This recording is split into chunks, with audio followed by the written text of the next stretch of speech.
10 de la noche con 54 minutos, siguen con nosotros Philip Chicola, politólogo y analista, Edgar Gutiérrez, analista político de seguridad, Estuardo Zapeta, analista y periodista, y ciudadanos, además guatemaltecos. ¿Ya saben por quién van a votar, sí o no? No le voy a preguntar por quién. Esa no la esperábamos. Pregunto, ¿no? Es en un ejercicio de voto. Ya sabemos qué vamos a hacer el domingo. Ya saben que van a hacer el domingo. Eso es así. Bueno, analizando varias realidades, vamos a comenzar a mostrar unas gráficas que tienen que ver, recién lo decía Philip Chicola, cómo se ha ido comportando cada uno de los candidatos y el acercamiento que han tenido con el poder local.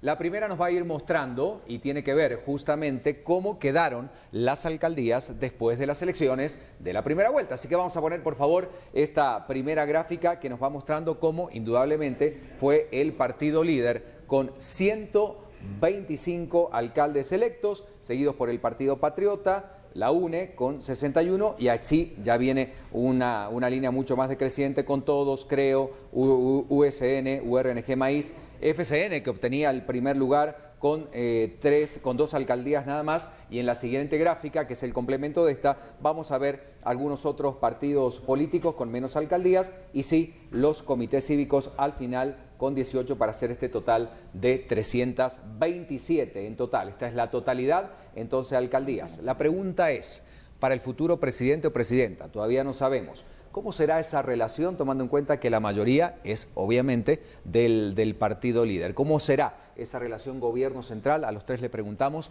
con estos alcaldes que ya son electos. Bueno, yo creo que en el caso de los alcaldes tiende a ser un poco más fácil, porque el alcalde es el personaje político que tiene menos vinculación con un partido. Paradigma es Arnoldo Medrano, que en 25 años ha pasado por 6 partidos. Pero si desagregamos, la mayoría de los liderazgos locales son liderazgos personales y no necesariamente adscritos a alguna agrupación. Sobre esa premisa, el incentivo perverso que tiene el sistema es que el alcalde, una vez electo, se tiende a acercar hacia el partido del presidente. Porque, y no solo el partido del presidente, sino también el partido mayoritario en el Congreso o el partido que le puede ayudar a conseguir mejor presupuesto, que le puede generar obras en el listado geográfico de obras en el Congreso. En fin, digamos que el alcalde es el primero que va a traicionar a su agrupación y acercarse al grupo de poder. No así con los diputados. Ahí sí, creo que en ese análisis, ahí podemos discutir más. ¿Se quedará sin alcaldes entonces el partido líder? Por lo que podemos llegar a presumir. Algunos ya lo han hecho, de aquí muy cerca de la capital. ¿Qué piensa Edgar? Sí, bueno, no necesariamente.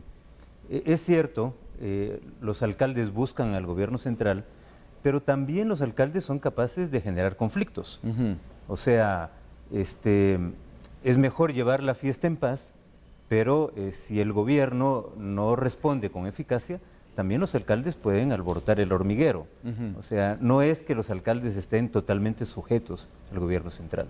Claro, que es lo que vemos, ¿no? Los puntos esos de conflictividad muchas veces precisamente son debido a las alcaldías que se disputan en los distintos municipios. Sí. Estuardo. Bueno, aquí hay un cambio que a mí me parece muy interesante, y es que desde que tenemos un nivel de financiamiento a partir del gobierno central, del Congreso, y es constitucional, los alcaldes tienen que irse por quien les facilite, obviamente, ese dinero. El incentivo, como estaba explicando Felipe, es muy claro.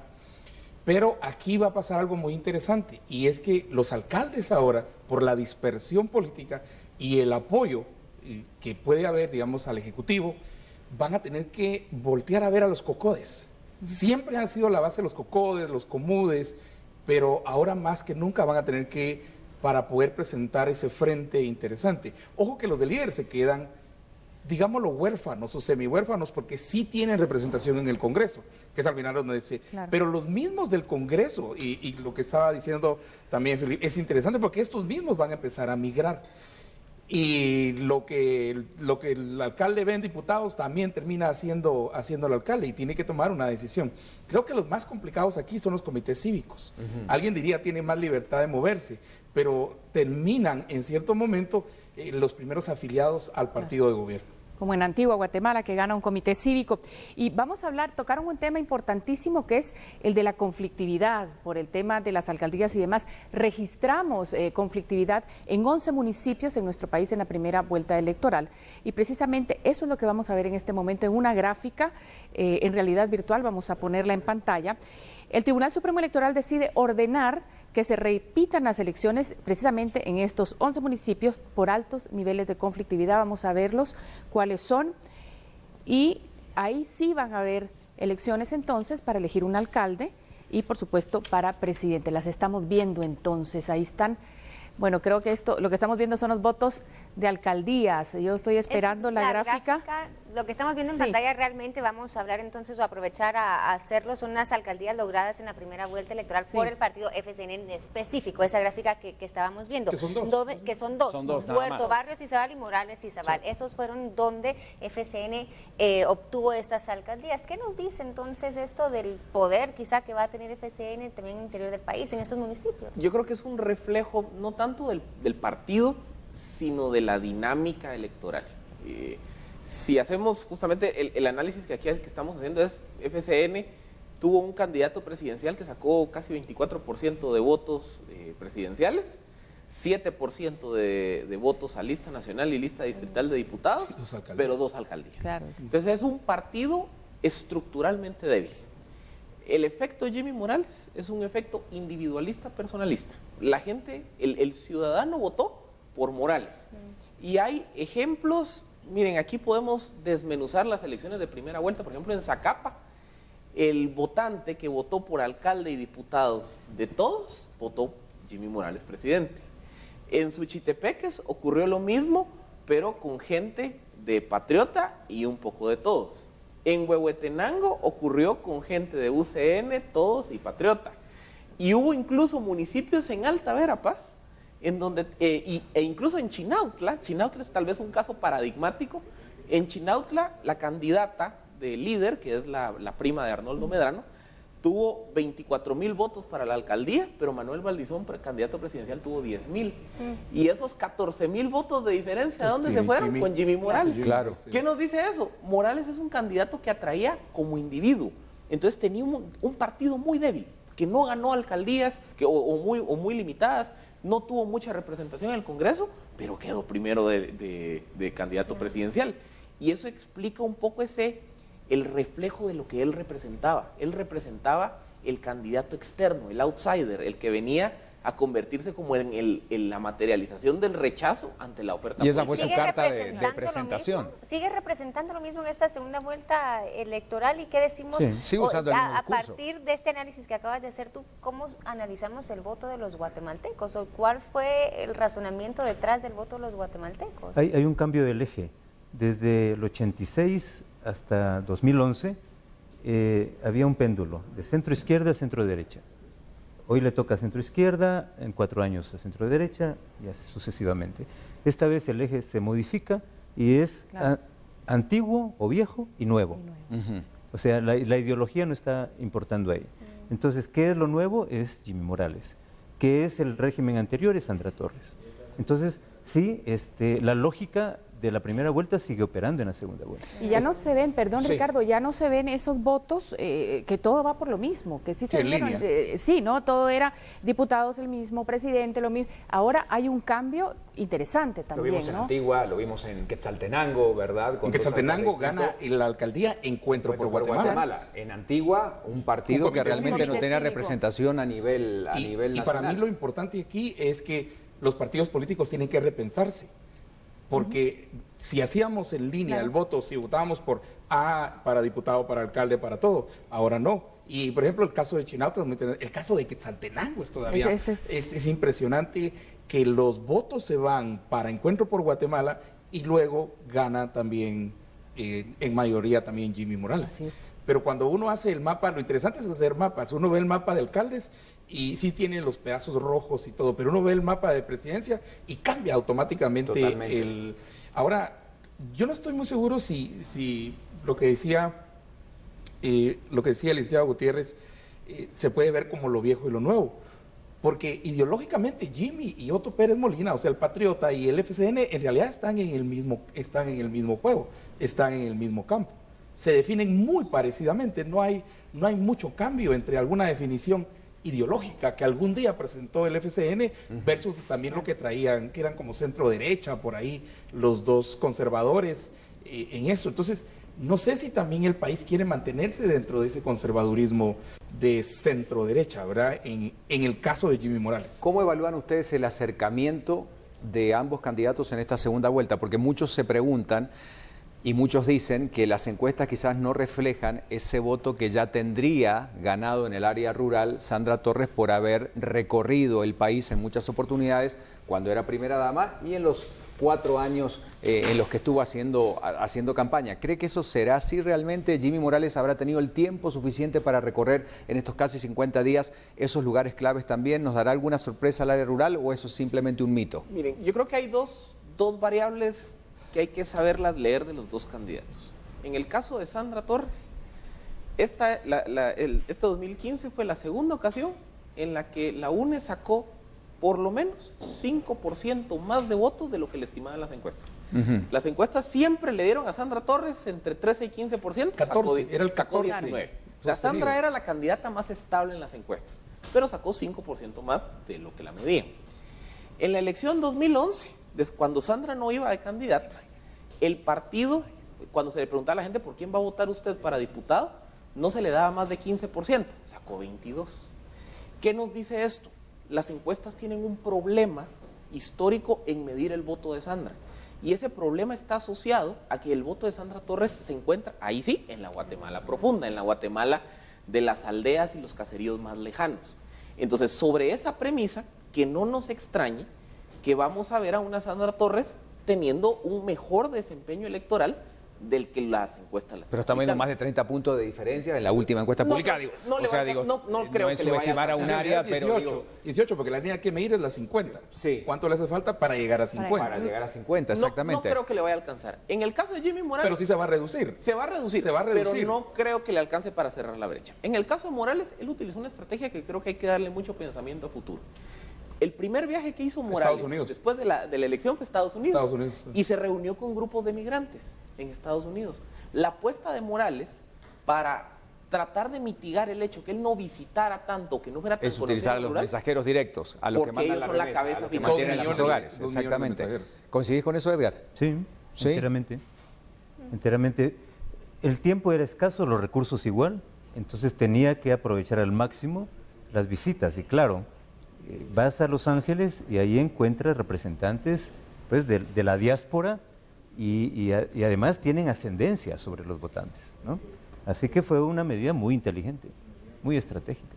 Vamos a ver la siguiente gráfica, que es la que tiene que ver con las alcaldías de la UNE, para que usted tenga una idea cómo quedó más o menos la cantidad de votos de las alcaldías logradas en la primera vuelta, entonces, por la Unidad Nacional de la Esperanza. Recién mostrábamos un mapa general de cómo habían quedado las alcaldías a nivel general, pero así quedan la UNE con Alta Verapaz, Huehuetenango, Quiché, Guatemala y Petén.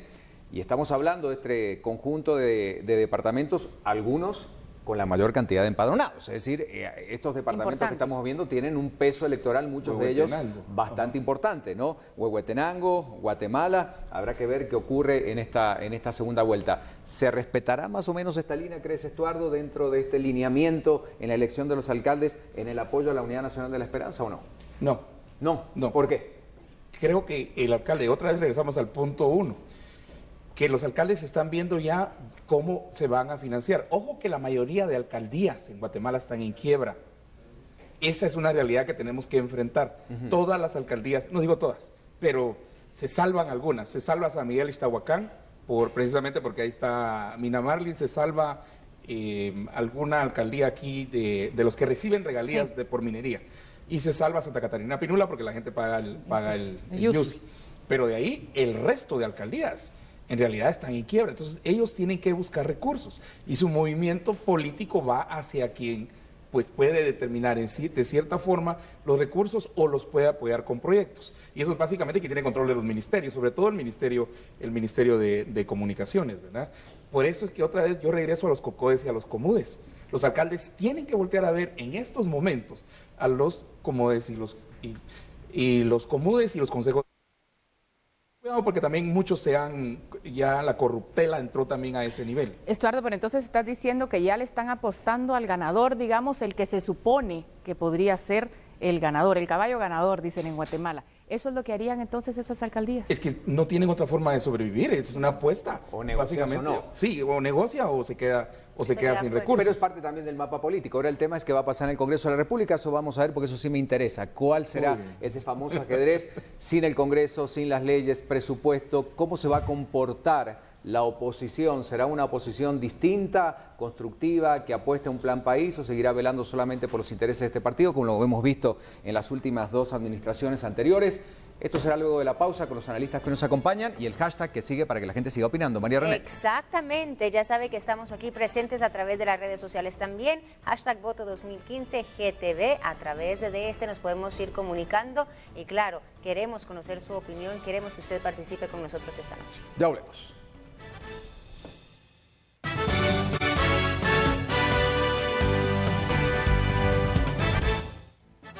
Gracias por seguir con nosotros, 11 de la noche con 14 minutos. Y aquí están nuestros analistas que nos están acompañando hoy, que bueno, están aportando mucho en esta necesidad de poner claridad a lo que va a pasar el próximo domingo, ¿verdad? Exacto. A lo mejor la convencen, María René, y usted ya sabe por quién votar el domingo. Yo ya les dije mi opinión esta mañana, Sí, ¿sabes? sí. Y yo soy muy honesta, o sea, Sí. yo sí no tengo problema en decirles lo que pienso, pero en esta ocasión me lo voy a reservar, pero ustedes ya lo saben y lo hemos discutido aquí entre este panel de analistas, pero como decimos, o sea, es elección de los guatemaltecos, o sea, por eso son elecciones libres, cada quien está obviamente en libertad de Y al final es analizar y de secreto el voto, decidir, ¿verdad? ¿verdad? Y es secreto. Exacto, Y es secreto. secreto el Y voto. voluntario. Entonces, Y voluntarios. También importante, hablábamos también, iniciando esta cobertura, que realmente no solo hay 2 opciones, hay 3 opciones también, ¿verdad? Sería ¿qué es el voto cualquiera nulo? de los 2 candidatos o anular tu voto, que creo que sería la forma de decirlo correctamente, ¿no?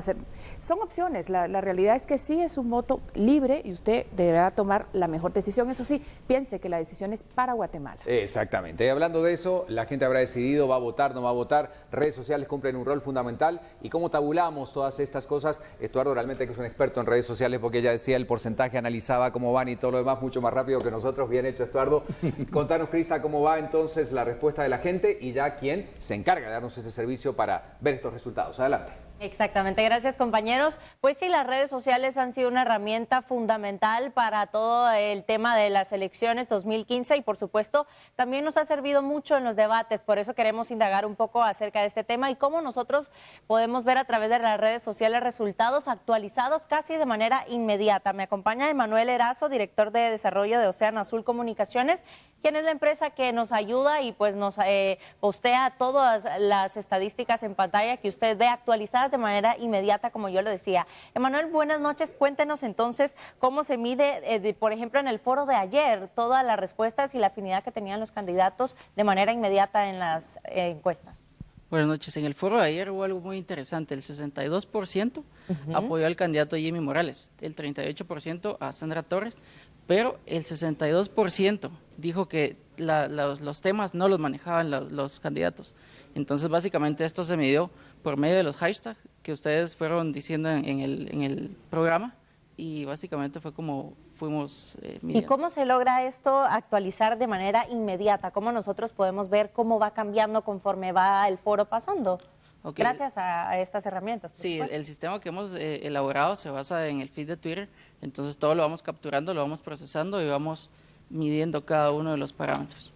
Perfecto, yo creo que ahí abarcamos un poco el tema de cómo ha servido entonces el hashtag, por ejemplo, en esta red social de Twitter, que es la que estamos utilizando para esta noche. Y la pregunta que le hemos estado haciendo de manera constante, ¿usted irá a votar este domingo? Usted puede contestar con el hashtag votar sí o votar no. Puede compartirnos también dudas o inquietudes que pueda preguntar a los analistas que nos acompañan esta noche a través de nuestro hashtag oficial Voto 2015 GTV. Muchísimas gracias, Emanuel, por compartir un poco acerca de cómo ustedes han estado ayudando en esta herramienta tan importante de las redes sociales. Compañeros, regreso con ustedes. Muchas gracias. 11 de la noche con 15 minutos y yo realmente en el buen sentido quiero tratar de sacar lo mejor de estos analistas que hoy tenemos porque hay mucho que aportar y yo creo que a esta hora de la noche muchos se han quedado el viernes para seguir esta transmisión que arrancaba a las 8 de la noche. Así es, y algo que sirve mucho realmente para hacer esos análisis y esas reflexiones es escuchar a las personas. ¿Qué es lo que piensa el guatemalteco? ¿Qué es lo que está pidiendo? ¿Qué es el mensaje que le manda al que quede como presidente o presidenta ahora de nuestro país? Vamos a verlo porque salimos a las calles y aquí tenemos el mensaje, lo que le dice el guatemalteco al futuro presidente de Guatemala.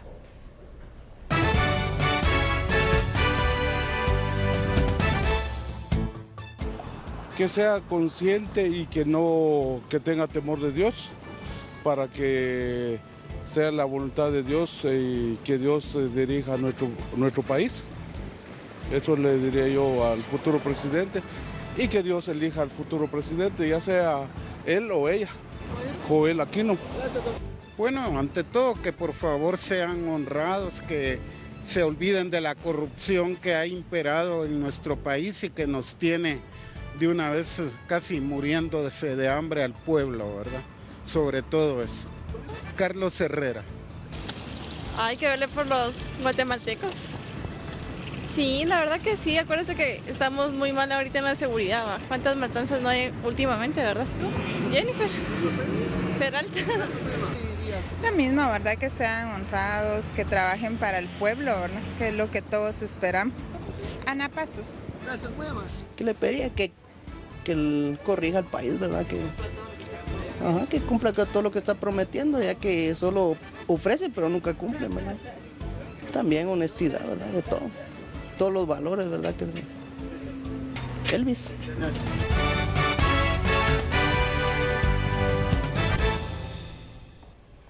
Bueno, ahí está lo que esperan y hay muchos mensajes más, ¿verdad? De muchísimas personas que han querido dar su testimonio y nosotros seguimos en esta cobertura especial. Exacto, y hablábamos antes de irnos a la pausa y quedamos de analizar aquí con nuestros panelistas sobre el Congreso de la República y cómo ha quedado conformado después de esta primera vuelta electoral y claro, quizá esas alianzas o la oposición que podría enfrentar quien quede o quien resulte presidente de Guatemala. Eso lo analizamos en un instante, pero nos vamos con Alberto Cardona, que está, por supuesto, en el Tribunal Supremo Electoral, con este reporte. Adelante, Alberto, te escuchamos con atención. Adelante. Gracias, compañeros. Muy buenas noches y muy buenas noches a todos los televidentes de Canal Guatevisión. Les comento que nos encontramos ubicados en las instalaciones del Parque de la Industria, específicamente donde se llevará a cabo pues el conteo correspondiente para que las autoridades del Tribunal Supremo Electoral den a conocer a la población guatemalteca cuál será el resultado del próximo presidente. Les podemos también explicar que el equipo técnico de Canal Guatevisión ya se encuentra ubicado en este sector, ya se encuentran colocando las cámaras, los distintos monitores para que usted, televidente, esté bien informado. Ustedes pueden apreciar a los compañeros camarógrafos de los distintos programas, se encuentran ya acá, pues ellos están colocando, como repito, los cables, también las cámaras y los monitores. Omar, buenas noches, ya listos para esta gran pues satisfacción como es Canal Guatevisión, una nueva transmisión más, una nueva pues cobertura más de elecciones. Sí, así es, ya estamos preparando todo, como pueden darse cuenta, pues ya está puesta la escenografía, en este momento vamos a empezar a armar el equipo y pues esperamos brindar nuevamente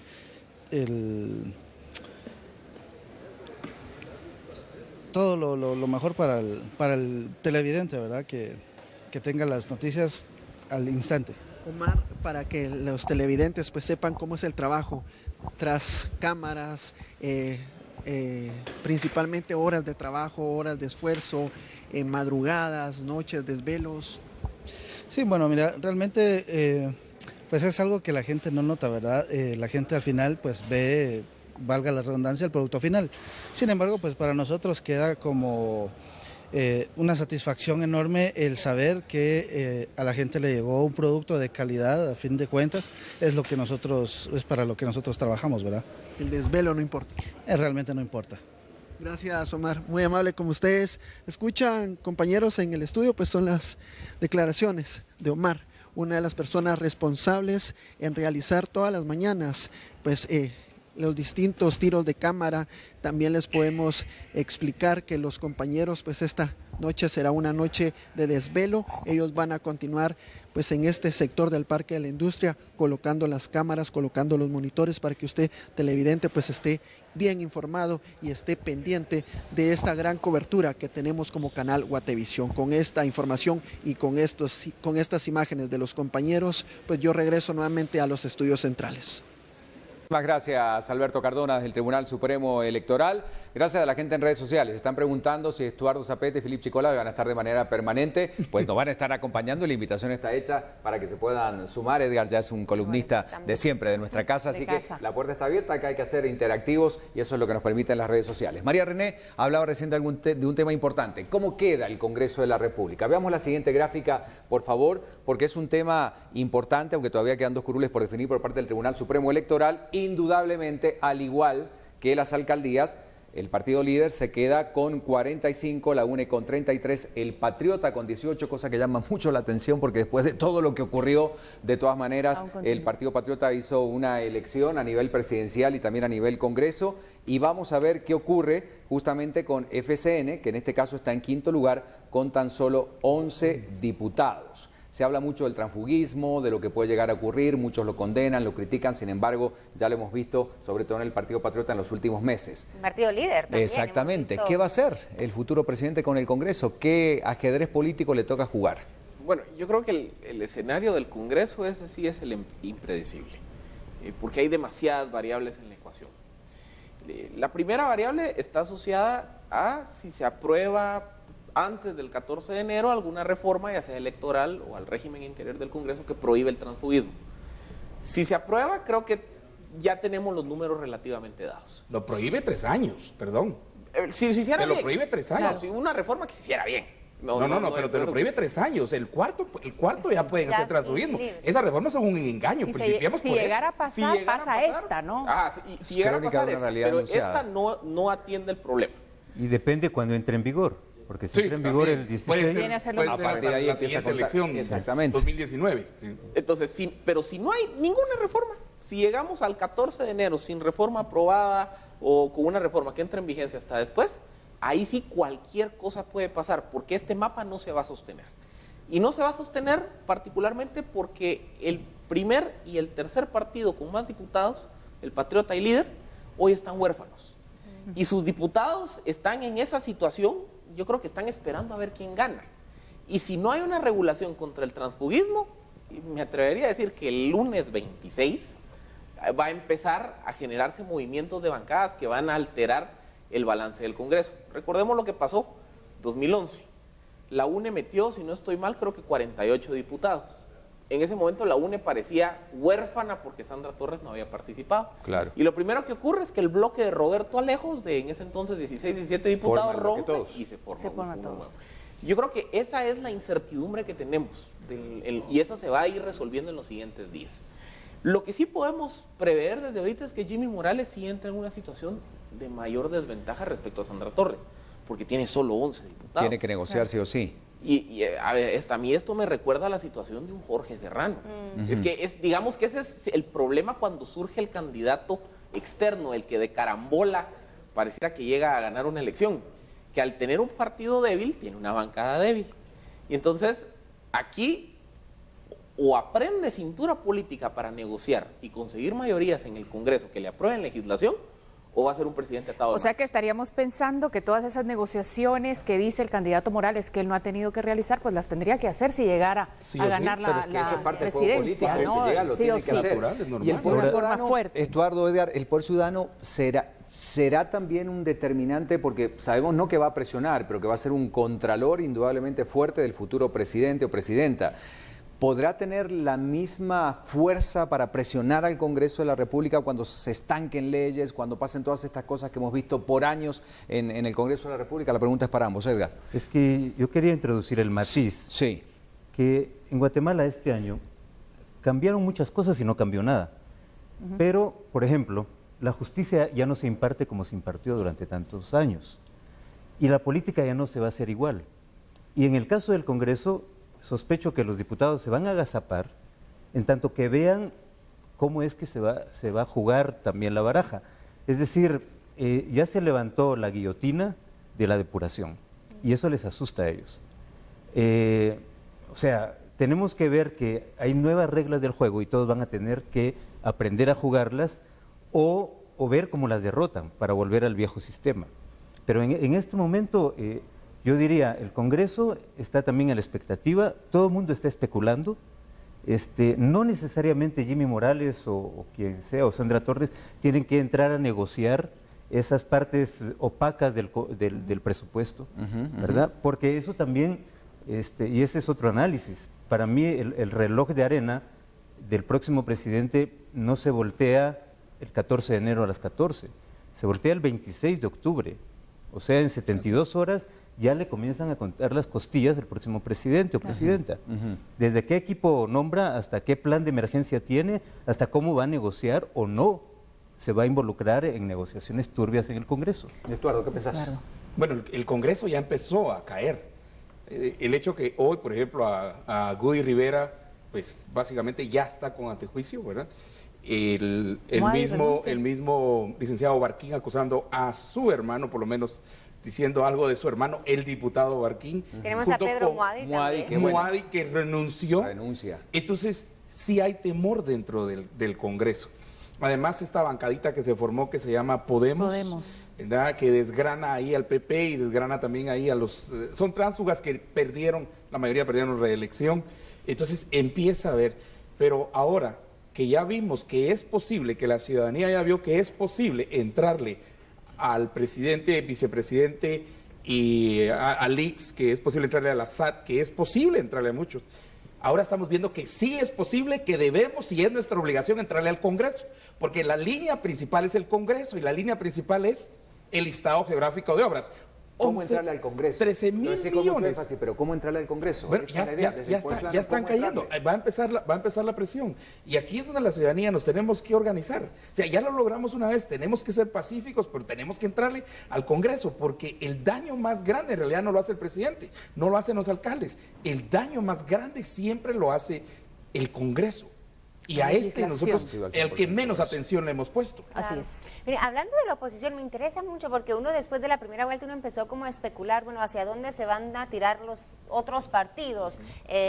PAN, Encuentro por Guatemala, Creo Unionista, Viva. el partido todos, ¿verdad? Ninguno de una declaración muy formal al respecto. Ninguno se ha unido realmente ni a FCN ni a la UNE. ¿Por qué hemos visto esto de parte de estos partidos? O sea, cuando en otras rondas ellos sí se acercaron, pero todos fueron como muy ambiguos, ¿verdad? ¿no? Lo recibieron, platicaron, pero ninguno dijo, sí, lo voy a apoyar. Un Yamatei, que le fue muy bien en el área metropolitana, una Suri Ríos, que también, o sea, fueron los dos partidos que siguieron a FCN.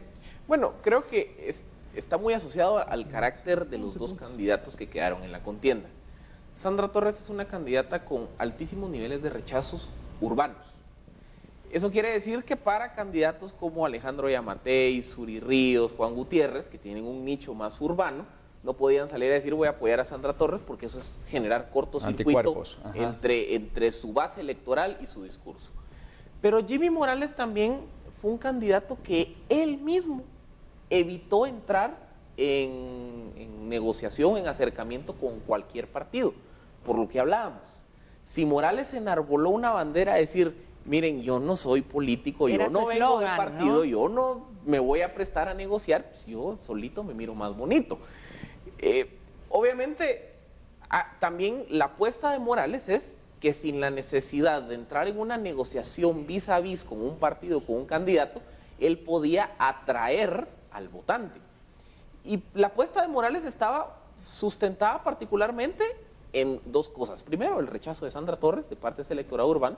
Y segundo, que pareciera que en discurso, en la poca propuesta que tuvo, las ideas de Morales tendían a ser más proclives al pensamiento de clase media urbana.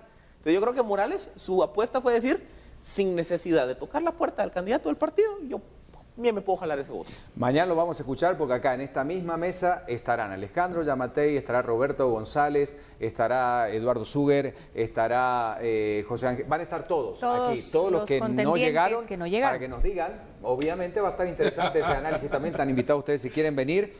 Antes de la pausa, una pregunta. ¿Creen que desapareció? Una en frase corta, ¿sí o no?, de la escena política Manuel Valdizón, que ya no sabremos más de él en materia política porque no hemos olvidado este personaje que queda en tercer lugar, que iba primero en las cuentas a principio de año. ¿Desapareció totalmente la política? ¿Es una buena estrategia de Valdizón?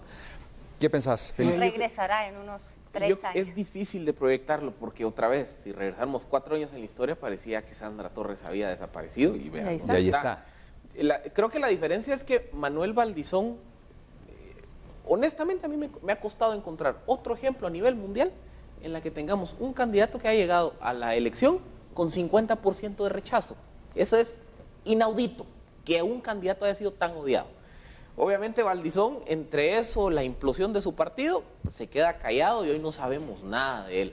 Pero aquí en Guatemala, yo creo que el ejemplo de Sandra Torres, de que resurge de las cenizas y está en segunda vuelta, creo que es un ejemplo de decir, bueno, aquí mejor no demos por muerto a nadie, porque mucho puede cambiar. Y no es Guatemala, señor Alan García, a nivel Perú, mundial. Sí. Menem en Argentina, digo, podríamos hablar de muchísimos que terminaron por el suelo y después vuelven a ser enarbolados en los puestos más altos. ¿Qué pensás? ¿Desaparece Valdizón de la política o no? Al menos los próximos 2 años va a estar un poco lejos, ni muy lejos ni muy cerca, ¿no? Observando cómo le va el régimen político y calculando si regresa o no. Entre tanto, lo que pasa es que su partido sí se va a desgranar. Es decir, yo no veo al lugarteniente Salvador manteniendo la bandera. Yo creo que o se va con la bandera y se va con unos pocos soldados y el resto se va a dispersar. La última respuesta, Estuardo. La conferencia de prensa que dio se puede leer algo como I'll be back. Sí regresa, así se puede leer, según sí Estuardo regresa. Zapeta. La megalomanía no lo deja en este momento, es muy duro el golpe, pero yo creo que va a regresar. Vamos a la pausa y volvemos, todavía nos queda media horita, ¿verdad? Así es, vamos a una pequeña pausa, pero aquí hay mucho más, comentarios, análisis, información. Volvemos.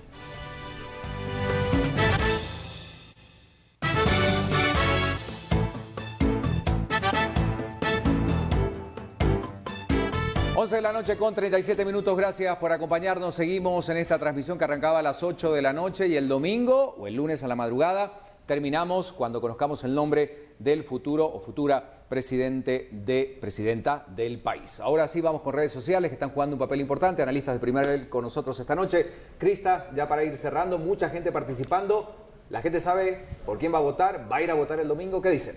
Hay muchos comentarios en las redes sociales, muchos ya están participando y el hashtag más importante de esta noche es que sí irán a votar. Ya muchos también mandan sus mensajes diciendo que un muy buen análisis se está realizando esta noche, mandando saludos y por supuesto compartiéndonos distintas opiniones, como por ejemplo que están muy contentos de que tengamos este tipo de analistas, además que hay muchas preguntas y muchas curiosidades en cuanto a qué es mejor, si el voto nulo o no ir a votar, así que hay distintas opiniones que compartimos con ustedes y por supuesto el hashtag voto 2015 GTV que compartimos esta noche, allí pueden mandar cualquier inquietud, pregunta, duda o incluso contarnos si va a ir a votar o si no va a ir a votar, que es nuestra pregunta oficial de esta noche. Interesante cómo se manifiesta ahí una parte de la población, no podemos decir que están todos los guatemaltecos en redes sociales, pero es una parte importante y nos hacen también conocer su opinión, lo que piensan. Y vamos a hablar de eso porque muchas personas conocen al candidato Morales por su faceta actoral y no conocían mucho más de él, especialmente en lo político. Así es que tenemos preparado para ustedes un perfil, el perfil de Jimmy Morales. Jimmy Morales, candidato a la presidencia Frente de Convergencia Nacional FCN. James Ernesto Morales Cabrera, o como se conoce públicamente, Jimmy Morales, nació el 18 de marzo de 1969 en Ciudad de Guatemala, en el seno de una familia humilde. Su educación primaria básica y diversificada la realiza en el Instituto Evangélico América Latina. Ingresa a la Facultad de Ciencias Económicas de la Universidad de San Carlos de Guatemala, obteniendo el título de licenciatura en Administración de Empresas. En televisión, junto a su hermano Sammy Morales, se ha mantenido al aire con su programa Moralejas por más de 15 años. En cine ha producido y actuado en 7 películas. Vida política. Este empresario es un actor, escritor, productor, director y político guatemalteco. Fue propuesto como candidato a alcalde en el municipio de Misco, departamento de Guatemala, en las elecciones generales del año 2011. por el partido político Acción de Desarrollo Nacional ADN, obteniendo el tercer puesto de 7.95% del padrón electoral de dicho municipio. El 10 de marzo del 2013, en Asamblea Bienal Nacional, el Frente de Convergencia Nacional lo elige como su secretario general. El 17 de mayo del 2015 fue proclamado como candidato a la presidencia de la República para las elecciones generales del año 2015 por el partido político. Su plan contiene 4 líneas de acción sobre las cuales está basada su propuesta de gobierno: alimentación, educación, oportunidades de desarrollo y fomento al desarrollo empresarial.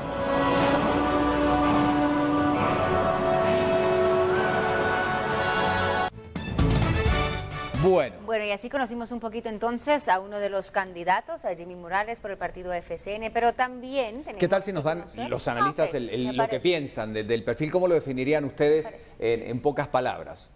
Desde su vida política, su trayectoria, ¿cómo lo ven a Jimmy Morales? Yo diría, bueno, falta de experiencia política.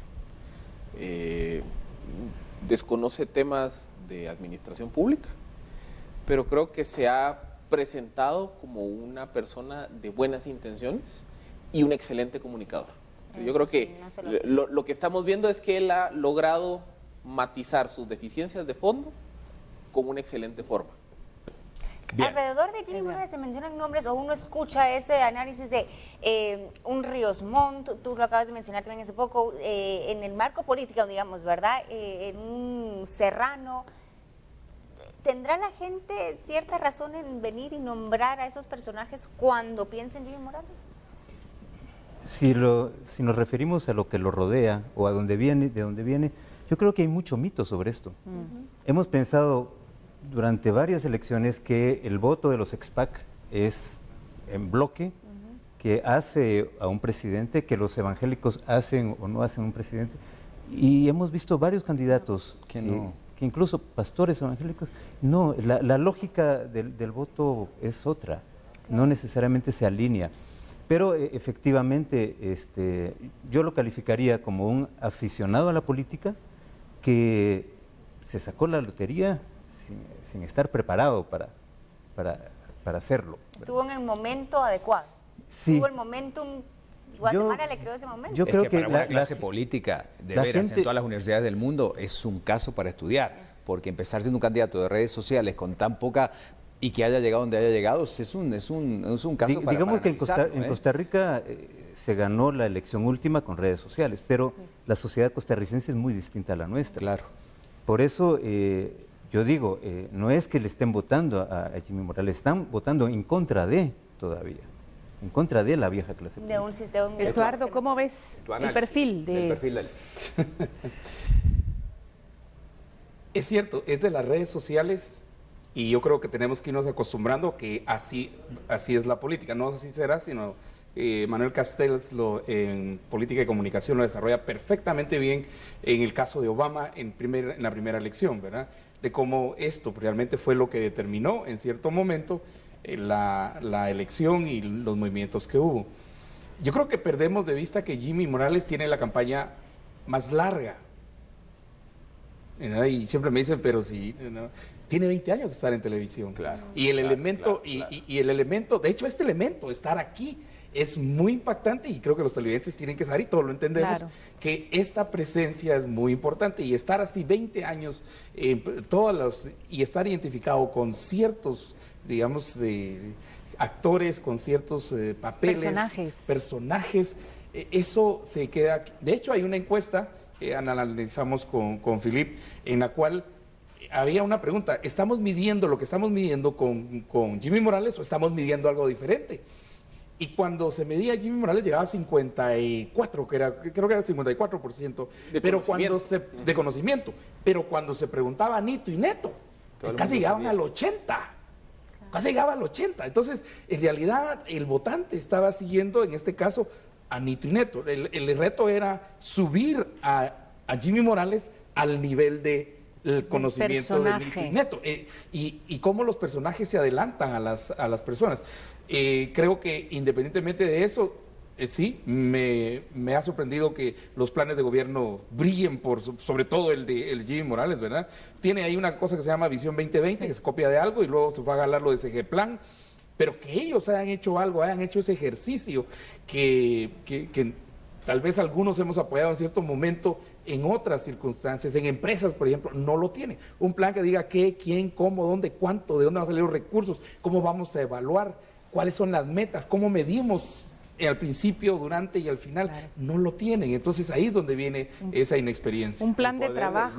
Bueno, acá lo vimos, digo, y con todo cariño, le digo por nuestro compañero Luis Enrique Cruz, que aunque hubo una diferencia, pero quedó en segundo lugar. 24%. Y estuvo, bueno, ya muchos años en la televisión, un personaje que obviamente se hace en este canal, empieza en este canal, tuvo su programa y vemos una elección porque no tenía muchos recursos tampoco para hacer, o sea que ahí sí el poder del medio a veces puede jugar un papel. No me diga que se va a tirar para presidente. Para nada, nosotros mi voto, no. Mi voto, ¿dónde voto? No, pero aquí habría muy buena, guapa, eso sí, aquí habría una muy buena cantidad de candidatos seguramente. Bien, mejor vamos a informar qué es lo que sabemos hacer y recordemos que no solo hay un candidato, tenemos a una candidata. Exacto. Y también queremos saber de ella. Exacto, y estamos hablando de Sandra Torres, por supuesto, por el partido UNE. Conocemos entonces un poco de su perfil. Sandra Torres, candidata a presidencia, Partido Unidad Nacional de la Esperanza, UNE. Vida familiar. Sandra Julieta Torres Casanova nació el 5 de octubre de 1955 en una familia de alta vocación política en su natal departamento de Petén. Es licenciada en Ciencias de la Comunicación con maestría en Políticas Públicas. Tiene 4 hijos de su primer matrimonio, divorciada de Álvaro Colón, expresidente. Su madre, Teresa Casanova, fue en varias ocasiones alcaldesa del municipio de Melchor de Mencos. Su hermano Rolando fue cofundador del partido Desarrollo Integral Auténtico. Su hermano Enrique asesoró a varios sindicatos, mientras que Gloria Torres, su hermana, fue dirigente de la UNE y luego de la UCN. Esta última familiar está acusada de lavado de dinero durante el gobierno de la UNE, junto a sus 2 sobrinas de la actual candidata presidencial. Vida política. Sandra ingresó a la política cuando formalizó su relación con Álvaro Colón, con quien se casó previo a la segunda intentona electoral del candidato cuando cayó derrotado por Óscar Berché en el 2003. Torres Casanova ejerció una fuerte influencia en el partido al punto que, desde la sombra, era reconocida como la jefa de campaña de la candidatura de su esposo. Tras la victoria electoral del 2007, Torres se convirtió en la sucesora natural de Colón y principal dirigente del partido. Este papel provocó que otros 2 líderes se alejaran de la UNE y formaran sus propias organizaciones políticas, Manuel Valdizón con Líder y Roberto Alejos con Todos. La ahora candidata fue nombrada presidenta del Consejo de Cohesión Social, un cargo ad honorem que manejaba todas las instituciones públicas que entregaban una remesa monetaria y la entrega de bolsas de comida. Cuando Torres intentó correr por la presidencia, la Corte de Constitucionalidad, nombrada en buena medida por la UNE, se lo prohibió al tratarse de la esposa del mandatario, quien presentó como argumento que se había divorciado de Colón.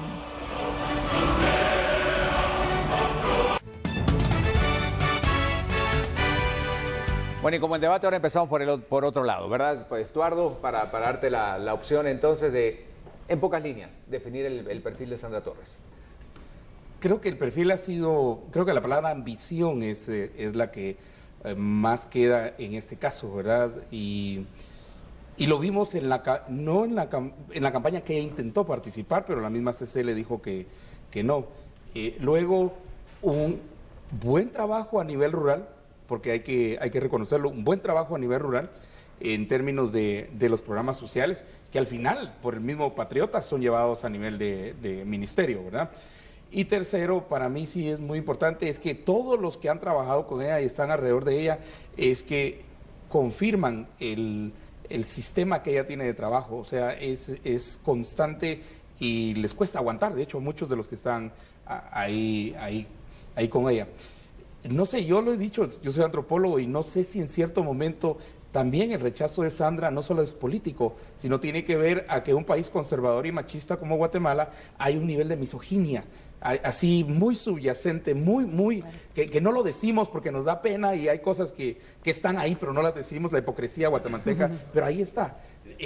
La mujer participando, hay un cierto nivel también de rechazo en cuanto a mujer, no si es sus ideas o sus programas sociales, sino creo eso es, y en eso tenemos que trabajar. Y no ayudó muchísimo. Roxana Valdetti. Menos. Claro. Menos. ¿Y cuál fue el error entonces de Sandra Torres? Porque he escuchado a muchos analistas a lo largo de esta contienda decir, la UNE, Sandra Torres presenta o tiene una de las propuestas políticas más completas que hemos visto en Guatemala. ¿Cuál entonces fue el error de Sandra Torres? ¿Qué estrategia tuvo que no la permite avanzar como se esperaba o como ella esperaba, por lo menos? Edgar. Bueno, yo diría que es una tremenda ejecutiva, ¿no? Es una directora de operaciones de terreno de primer nivel, que se confundió tomando el rol de candidata. Una cosa es estar en el terreno y hacer que la gente trabaje y trabajar con ellos, y otra cosa es presentarse y convencer a la gente. Ese concepto tan elusivo de carisma, no lo tiene. Pero hay que reconocerle que ella ha llevado al partido UNE, desde el principio hasta ahora, a constituirse en lo más parecido a un partido político, que se ha mantenido en los primeros lugares con fuerza en el Congreso en los últimos 12 años. Y eso es un mérito en un país donde los partidos llegan al poder e inmediatamente se desploman. Se desintegran. Philip, ¿cuál es tu pensamiento del perfil de Sandra? Yo creo que yo agarraría los adjetivos que utilicé con Jimmy Morales a la inversa. Sandra Torres tiene experiencia. Sandra Torres probablemente fue la candidata de esta contienda que mejor conocía temas de administración pública. Correcto. Ella era el poder detrás del trono, uno de los grandes operadores políticos del gobierno de Álvaro Colón. Sandra Torres, su gran problema como candidata es que tiene serias deficiencias de forma. Y creo que eso responde a la pregunta. Claro. Justamente en el debate o cuando le hicimos la entrevista al binomio de la UNE, el problema que se percibía es que Sandra tenía problemas para comunicar sus ideas y sus propuestas. Entonces había ideas bastante interesantes de analizar y discutir en ese plan de gobierno, pero Sandra era muy rudimentaria a la hora de comunicar. Sandra es una política más de tarima y no una política de escenarios, de entrevistas. Creo que ella, esas deficiencias... Pero al final, ¿con qué se gobierna? Con operación política, con ejecución. Y ahí es donde, por eso les decía. Pero ¿cómo se gana? Ese es el tema. Es que es un punto importante. Por eso hay que buscar un candidato que tenga las dos cosas. Ojalá se pueda licuar. Esta es la dicotomía de esta elección. Sí. Jimmy Morales tiene las características para ganar la elección, pero aparentemente, porque nunca lo ha hecho, pareciera que no tiene para gobernar. Sandra Torres no tiene las características para ganar una elección, pero ella ya gobernó. Indistintamente de si se crea que lo hizo bien o mal. Sí. Pero al final tenemos un buen candidato versus una mala candidata y un personaje sin ningún conocimiento de temas políticos versus probablemente la persona que mejor lo conoce de la oferta política. Sí, que eso la llegó a afectar un poco, porque yo creo que ella en algún momento no sabía cómo manejar el hecho de que la gente le decía, bueno, es que ya con el gobierno de Álvaro Colón vimos cómo operaba Sandra Torres, y ella no sabía decir, sí, yo operé, porque obviamente era primera dama y se la iban a achacar o decir, no tengo la experiencia. La otra disyuntiva, y esa es cuando me preguntan por quién voto. Muy sencillo, usted hágase la siguiente pregunta, ¿qué prefiero? ¿Lo viejo conocido o lo nuevo por conocer? Porque en eso se resume la oferta de estos dos candidatos. Nos vamos a la pausa, rapidito, nos quedan 6 minutos nada más, creo que nos vamos a pasar un par de minutitos y bueno, mañana arrancamos muy temprano también, así que una última pausa y ya volvemos para cumplir con nuestros anunciantes. Gracias por apoyarnos en esta transmisión Voto 2015, ya volvemos. Bueno, ya casi medianoche, casi sábado, 11:57 minutos, analistas que van a ir cerrando ya este ejercicio en una conclusión de esta segunda vuelta electoral. Gracias a toda la gente en redes sociales que se está sumando, que está participando y que está muy activa un viernes en la noche, disfrutando por supuesto de esta plática que intenta, y lo estamos haciendo con mucho respeto, ser propositiva para todos los que nos están siguiendo. De eso se trata, ¿no? Segunda vuelta, conclusión, si es que podemos llegar a una conclusión, me gustaría conocerla por parte de cada uno de ustedes. Bueno, que el periodo más difícil, el periodo decisivo para quien gane es del lunes 26 al 13 de enero, al 14 de enero, pero vamos al 13 de enero del 2016. Ese periodo de transición es muy interesante. El mismo presidente Maldonado decía aquí hace como a las 8 de la noche, que ellos están abiertos, que ellos van a también a lanzar una propuesta en términos, ojalá que quien gane la tome. Pero como en toda empresa, cuando se llega o se quiere comprar y todo, hay que entrar al data room, ¿verdad? Hay que entrar a ver toda la información de que hay, que no hay, los activos, la información de recursos humanos, todo eso hay que entrar. Y luego el primer reto que enfrenta la nueva administración es la elección de magistrados para la Corte de Constitucionalidad para marzo del 2016, con una corte dirigida por Gloria Porras, que ella enfatiza muchísimo la ideología. Es una magistrada bien ideologizada que no sé cómo que va a reelección a propósito.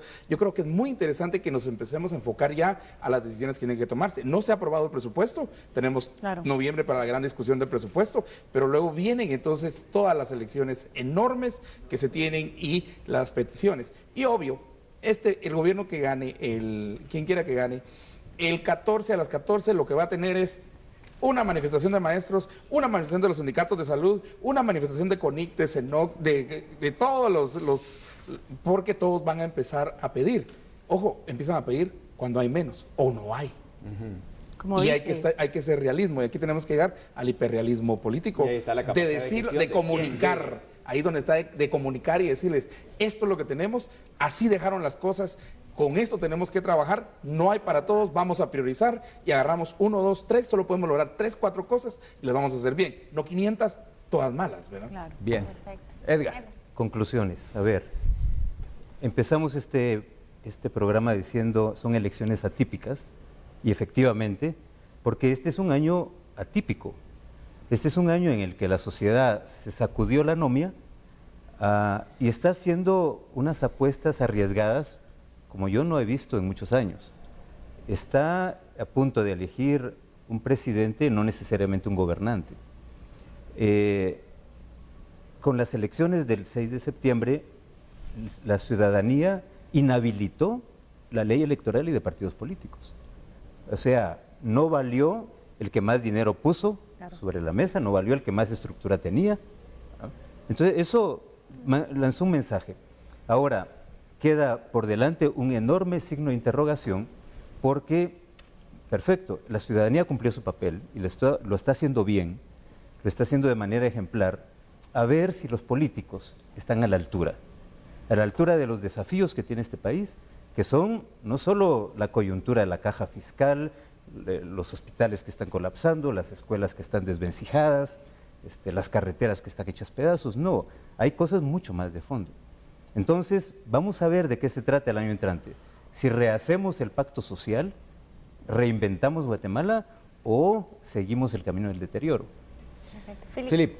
Bueno, Guatemala está siendo un ejemplo a nivel mundial, porque primero se demostró que se puede meter preso a un mandatario señalado por actos de corrupción sin que el sistema colapse. Demostró también que se puede hacer una revolución ciudadana sin un solo herido.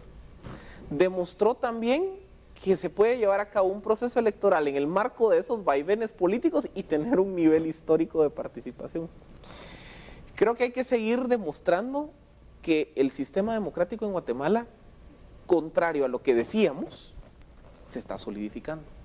Y que estamos viviendo un proceso de parto. Aquí estamos viendo los dolores de parto.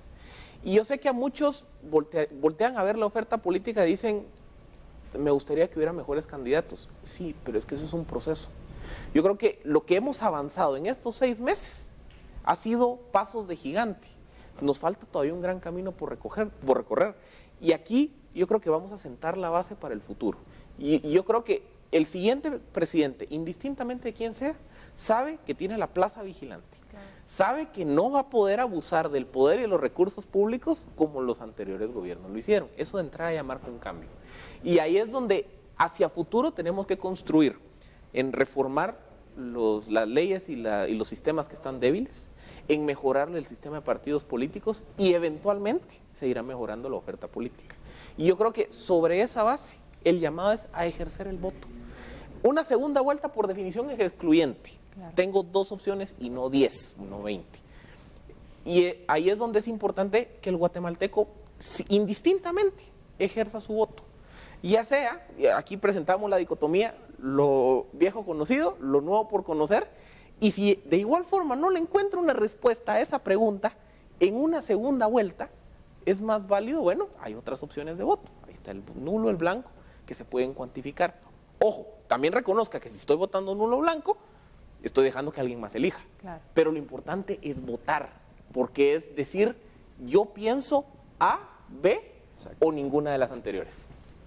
Muchísimas gracias a nuestros analistas. Yo me quedaría hasta las 2 de la mañana. Tenemos que empezar mañana transmisión a las 8, pero de veras, muchísimas gracias. Es un placer hablar con ustedes. Saben mucho y es importante, sobre todo porque la gente se lleva muy buenas impresiones de lo que ustedes analizan de la realidad del país. Gracias, Felipe. Gracias. Muchísimas gracias. Y vamos concluyendo, María Luisa. Vamos concluyendo agradeciendo, por supuesto, su atención, la presencia de nuestros analistas. Nosotros informamos y tenemos personas, como hemos venido diciendo, de primer nivel, quienes también aportan su opinión, porque eso es necesario para nosotros poder formar nuestro criterio. Pero Guatevisión siempre, por supuesto, al lado de los guatemaltecos. Gracias. Estaremos mañana con ustedes. Arrancamos muy tempranito, a las 8 en punto, María René. A las 8 en punto, y saben que es una jornada maratónica, o sea, de aquí no paramos hasta el domingo 25, quizá antes del 26, ¿verdad? Pero hasta conocer entonces esos resultados que nos van a decir quién será el próximo presidente de Guatemala. Gracias por habernos acompañado, que pasen una excelente noche. Gracias a toda la gente que, bueno, seguimos siendo tendencia, afortunadamente. Arrancamos siempre con esta intención de llevarle una muy buena herramienta. Mañana muy tempranito, a las 8 en punto, nuestros compañeros están listos para llevarles toda la información durante toda la jornada Voto 2015, por supuesto, por Guatevisión. Buenas noches.